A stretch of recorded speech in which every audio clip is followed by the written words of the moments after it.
పొదుపు మంత్రంకు సంబంధించి ఈలోపు రామచంద్ర గారు భారతీయ జనతా పార్టీ రాష్ట్ర అధ్యక్షుడిగా లీడ్ చేస్తున్న మీరు ఈ రాష్ట్రంలో అధికారంలోకి రావాలంటే ఈ రాష్ట్రంలో బీజేపీ వస్తే ఏ మంచి చేస్తారు, ఈ ప్రభుత్వం చేస్తున్న వైఫల్యాలు ఏంటి అనేది న్యాచురల్గా జనాల దగ్గరికి తీసుకెళ్ళాలి.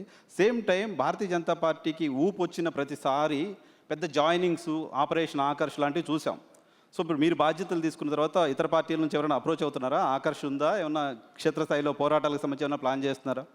జనరల్గా ఇవాళ రేపు ఒక పొలిటికల్ పార్టీస్ కూడా పాలిటిక్స్ ఆఫ్ కన్వీనియన్స్ ఎక్కువ ఉన్నది. మన అందరికి తెలిసి దాంట్లో దాయాల్సిన అవసరం లేదు.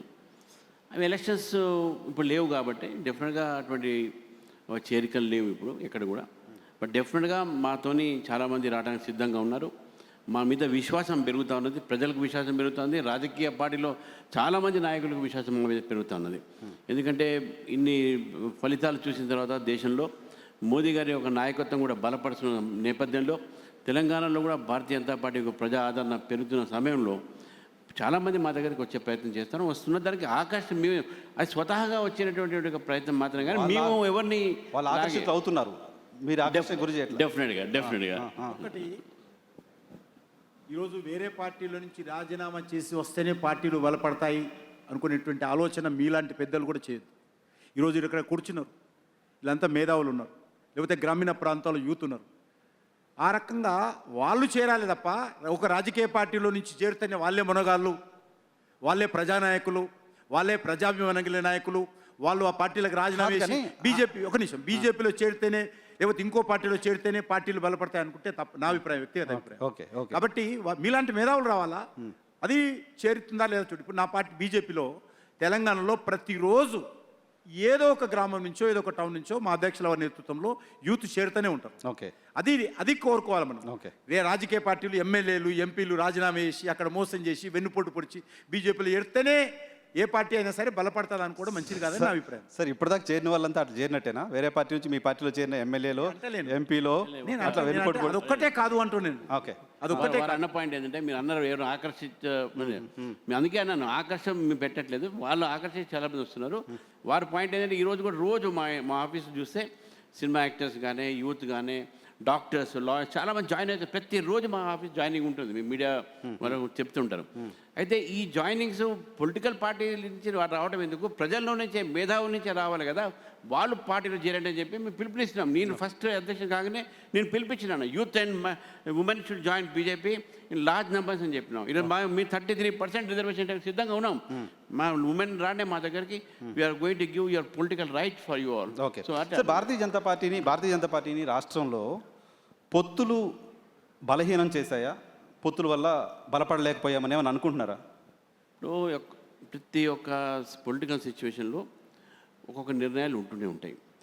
ఒక నిర్ణయం అయిపోయిన తర్వాత తప్ప ఒప్పం కదా, పార్టీ నిర్ణయం అనేది ఎప్పుడు ఏ నిర్ణయం తీసుకున్నా కూడా సమిష్టిగా తీసుకుంటుంది. కాబట్టి మేము తప్పు చేసామని మీరు తప్పకుండా దాన్ని చేయం. మనం కరెక్ట్ బలహీన పడింది కూడా అనం నువ్వు. ఇప్పుడు మాకు ప్రజలు మాత్రం ఉన్నారు, ఇప్పుడు మాకు పొత్తులు అవసరం లేదు, మేము ఒంటరిగా ముందుకు పోతాము. డెఫినెట్గా మా బలం పెరిగింది. ఇప్పుడు గతంలో ఏమైంది, ఏం పొత్తులు చేసుకున్నది వేరే మాట. అప్పుడు ఉన్నటువంటి పరిస్థితిలో రాజకీయమైనటువంటి నిర్ణయం మేము తీసుకున్నాం. అంతేగాని ఇప్పుడు ఉన్నటువంటి పరిస్థితుల్లో మా నిర్ణయం మాత్రం ఒంటరిగా పోటీ చేస్తాం, ఒంటరిగానే మేము అధికారంలో వస్తామని చెప్పి ఆ నమ్మకం మాకు కుదిరింది. అది అంటే పాలిటిక్స్ డైనమిక్గా ఉంటాయి. ఒక విషయము, ఇంతకుముందు మా అధ్యక్షులు ఒక మాట చెప్పారు, ఎక్కడ కానీ ప్రధానంగా ఏ రాష్ట్రంలో తీసుకున్నా, ఈరోజు వెస్ట్ బెంగాల్లో కాంగ్రెస్ పార్టీ 2 సీట్లు గెలిచినాయి, 2 అనేక సంవత్సరాలు పరిపాలించినటువంటి పార్టీ. త్రిపురలో అంతే సంగతులు, గుజరాత్లో అన్ని. ఎందుకు చెప్తున్నానంటే 2 ప్రధానమైనటువంటి గ్రూపులు ఉన్నప్పుడు ప్రజలు ఆలోవైపు చూస్తారు. ఈరోజు గత పార్లమెంట్ ఎలక్షన్స్లో నిర్ణయించారు ప్రజలు తెలంగాణ ఎటుపోవాలి. టీఆర్ఎస్ పార్టీ 0 అయింది. ఎందుకైంది? థర్డ్ పార్టీ టీఆర్ఎస్ మీరు అడగాలన్నమాట. నన్ను అడుగుతున్నారు ఎందుకు బీజేపీ నష్టపోయింది. నష్టపోలే నేను, నష్టపోయింది లేటెస్ట్ ఎలక్షన్స్లో టీఆర్ఎస్ పార్టీ నష్టపోయింది. లేటెస్ట్ ఎలక్షన్స్లో టీఆర్ఎస్ కాంగ్రెస్ పార్టీ ఎమ్మెల్సీ ఎలక్షన్స్లో గ్రాడ్యుయేట్స్, టీచర్స్ ఓటేసింది దాంట్లో. కాబట్టి నేను ఓడిపోయాను, నేను నష్టపోయిన అనుకోవడం లేదు. ఆ తర్వాత ఎలక్షన్ జరగలేదు, నేషనల్ పార్టీ ఎలక్షన్ జరగని చెప్తాను. మీరు అక్కడే ఉన్నారు, నేను అక్కడ నుంచి బయటకు వచ్చా. ఆ ఎలక్షన్లో నష్టపోవడం పాయింట్ వేరే. నేను ఇక్కడ అడుగుతుంది ఏంటంటే పొత్తులు సుదీర్ఘకాలంలో పొత్తులు ఏమైనా డ్యామేజ్ చేశారు. ఇప్పుడు ఈ పర్టికులర్ పాయింట్ ఎందుకు వస్తుందంటే పాలిటిక్స్లో చేంజ్ అవుతుంటాయి, ఎలక్షన్ టైంకి ఏమైనా జరగవచ్చు. ఈ రోజు మీరు పొత్తులు లేకుండా ఎన్నికలకు పోదాం అనే మూడ్లో ఉంది తెలంగాణ భారతీయ జనతా పార్టీ. రైట్. ఈ మధ్య మొన్న 10వ తారీఖు రోజు మోదీ గారు హైదరాబాద్ వచ్చిన సందర్భంగా ఇక్కడ ఆంధ్రప్రదేశ్ ముఖ్యమంత్రి చంద్రబాబు నాయుడు గారిని, ఆంధ్రప్రదేశ్ ఉప ముఖ్యమంత్రి పవన్ కళ్యాణ్ గారిని కలిశారు.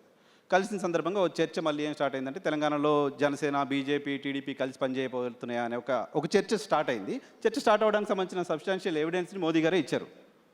ఇప్పుడు కటసి కాల్స్ని రాజకీయ యాంగిల్గా మీరు చూడము. ఒకటి, రాజకీయ పరిస్థితులు ఆంధ్రాలో వేరే, ఆ రాష్ట్రంలో ఈ రాష్ట్రంలో వేరే ఉన్నాయి. ఈ రాష్ట్రంలో అక్కడ ఉన్నటువంటి మా ఎన్డీఏ పార్ట్నర్స్ కాబట్టి వీ రెస్పెక్ట్ దెమ్. బట్ ఇక్కడ పొలిటికల్గా we're the persons who are leading the entire political movement కాబట్టి against the Congress or BRS, దాన్ని మేము దృష్టిలో పెట్టుకొని మేము ఒంటరిగా పోతున్నాం చెప్తున్నాం. ఇక్కడ the situation, political situation is that BJP should go alone అనేది మాకే ఉన్నది. ఇక్కడ we respect our NDA partners Chandrababu Naidu garu కానీ, పవన్ కళ్యాణ్ గారు కానీ. బట్ ఇక్కడ వాళ్ళు ఎప్పుడు మమ్మల్ని కోరలేదు, మేము కూడా వాళ్ళని కోరలేదు. We're going alone and we hope that people will understand the situation in Telangana politics. సరే, హైపోథెటిక్ కాకపోతే ఎలక్షన్ జరిగితే మీ పార్ట్నర్ పార్టీ కాకపోయినా చంద్రబాబు నాయుడు గారు, పవన్ కళ్యాణ్ గారు వచ్చి ఇక్కడ క్యాంపెయిన్ చేయొచ్చు. డెఫినెట్గా చేయొచ్చు. We don't stop. తమిళనాడు కూడా వెళ్ళి చేశారు కదా చంద్రబాబు నాయుడు. చేశారు కదా, చేస్తాం. NDA, because that's what I'm telling, NDA different స్టేట్స్లో డిఫరెంట్ సిచ్యువేషన్స్ ఉన్నాయి. Here BJP is alone, there it is BJP with NDA. Here NDA partners, NDA leaders can come and campaign for us. వాళ్ళు కూటమిలో ఉండకపోవచ్చు కానీ campaign చేయొచ్చు. చంద్రబాబు నాయుడు గారైనా, పవన్ కళ్యాణ్ గారైనా తెలంగాణలో బీజేపీ క్యాంపెయిన్ చేయొచ్చు. ఒక పొలిటికల్ పార్టీ కావాల్సిన ఓట్లు కదా సార్, అంతే. మరి వారి వల్ల మాకు ఓట్లు వస్తుంది, మేము వద్దుకోదండి.